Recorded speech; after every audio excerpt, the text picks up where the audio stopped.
अगर आप भी चाहते हैं कि पूजा फिल्म्स का ऑडियो वीडियो सबसे पहले आप तक पहुंचे, तो लाल बटन को दबाकर चैनल को सब्सक्राइब करें और साथ में बेल आइकन को दबाना ना भूलें। प्रेम से बोला मैहर वाली मैया की। रे कविता रे गुड़िया रे निशा चला से झुलिया गेले रे सामना हो गइल रे ले वो खाली कृष्ण लगावा तिया रे चल मुखिया जी के तीर बोला जाए के बस रे चल अखिलेश सिन्हा मोटा झिझिया में नजरी लगइले हाई डनी भतर कटनी रे मोटा झिझिया में नजरी लगइले हाई डनी भतर कटनी रे माथे लेके जाते रही सखी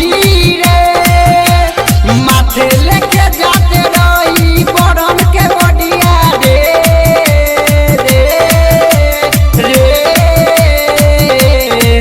मोटा झिझिया में नजरी लगइले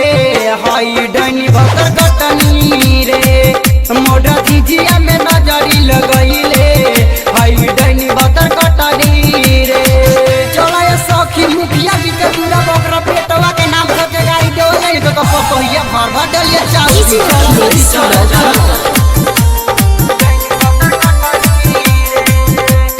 श्रद्धा डिजिटल रिकॉर्डिंग स्टूडियो चिरैया। झिझिया खेलत में गईली भेटाई दोईनी के बेटावा के तिहनी गड़ियाई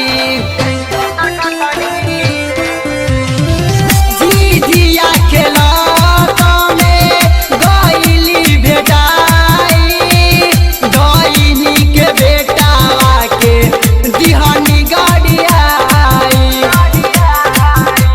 झिझिया खेलत जाते रही बड़न के बडिया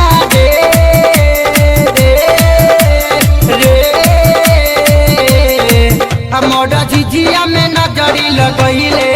हाई डनी भतर कटनी रे मोटा झिझिया में नजरी लगइले हाई डनी भतर कटनी रे चल रसिलवा सोस वाला राजवा के तीरा पर बैठ के खूब गरियावल डनी के भाता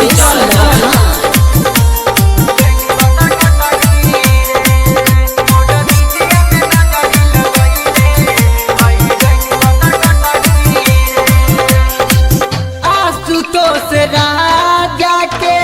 संगे ले जाइब आरे अन्न जय से गाड़ी दिलवाइब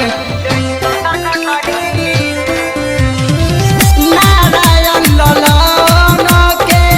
संगे ले जाइब आरे अन्न जय से गाड़ी दिलवाइब झिझिया में झिझिया मोर लरल डैनी दुअटिया रे अरे